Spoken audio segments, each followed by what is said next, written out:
Jumlah pengangguran Indonesia naik pada Februari 2025 menjadi 7,28 juta orang. Banyaknya kelompok Gen Z saat ini yang tidak terserap lapangan kerja bisa menjadi bumerang bagi perekonomian. Asosiasi Pengusaha Indonesia Pindo yang menyoroti masih tingginya angka kemiskinan di kalangan anak muda, yaitu sekitar 17%.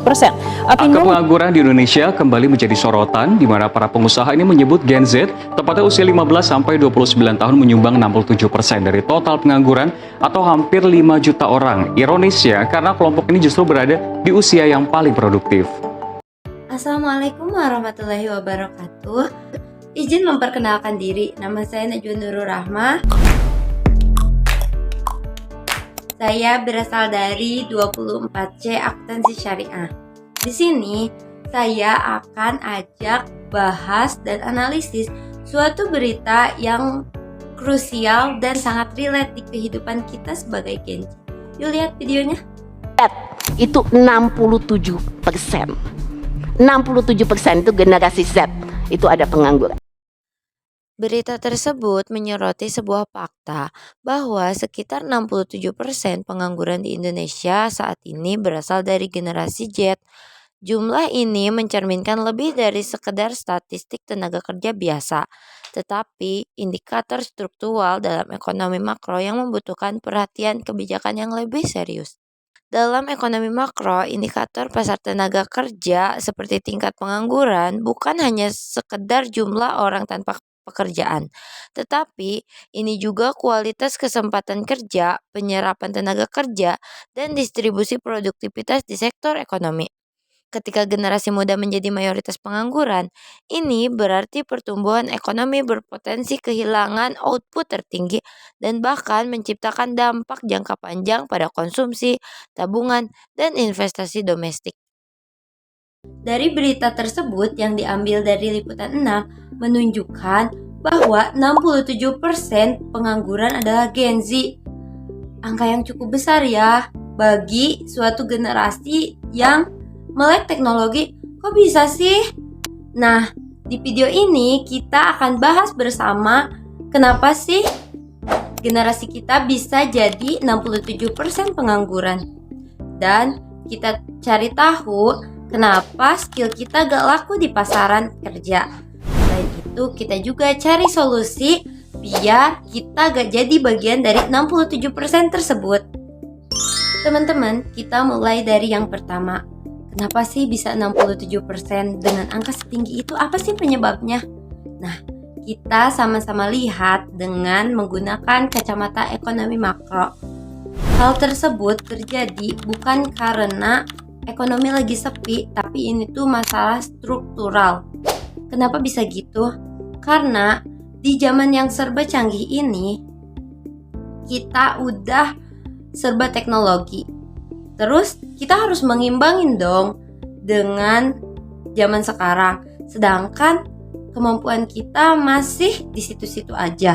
Nah, hal itu buktiin bahwa kita gak cuma butuh ijazah, tapi kita butuh skill kita yang nyata dan dibutuhkan di dunia kerja.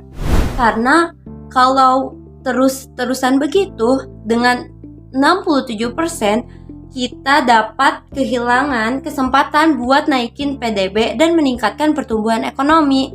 Siapa yang rugi? Kita juga. Terus, kok bisa sih skill mismatch sebanyak itu? Menurut data, ada dua biang kerok utama. Yang pertama adalah produktivitas nasional.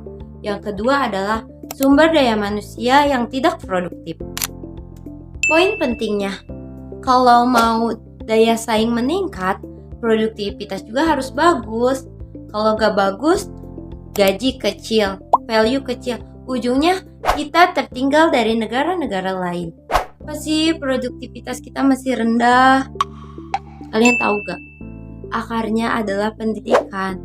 Data menyebutkan bahwa 36% pendidikan kita masih latar belakangnya adalah sekolah dasar.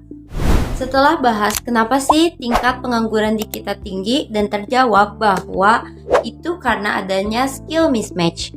Nah, kita sekarang lanjut ke poin selanjutnya, yaitu solusi bagaimana kita meningkatkan tenaga kerja di kita agar produktif dan sesuai pasaran perusahaan. Nah, teman-teman semuanya, salah satu solusinya adalah yang pertama, kita harus merubah mindset. Kenapa sih merubah mindset? Kita tuh gak harus ributin UMR dulu, tapi kita fokus dulu sama ningkatin kinerja kita, ningkatin skill kita. Nah, karena logikanya kalau kita mau gaji yang tinggi, kita harus punya value, kita harus punya skill yang memadai. Kalau mau gaji tinggi tapi kerjanya gitu-gitu aja, perusahaan jadi males buat bekerja sama kita, dan ujungnya kita gak punya pekerjaan. Jadi penting banget bagi kita buat meningkatkan skill kita agar perusahaan lebih lirik terhadap kita dan kita gak jadi bagian dari 67% pengangguran. Nah, sebenarnya pemerintah juga udah mendorong biar tenaga kerja di Indonesia lebih produktif.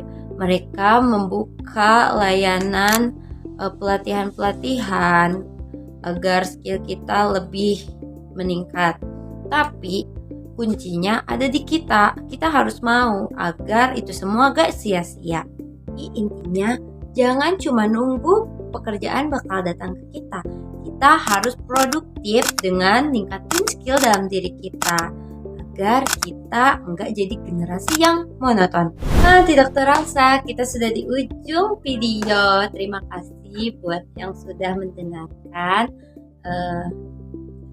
Sampai jumpa di video berikutnya.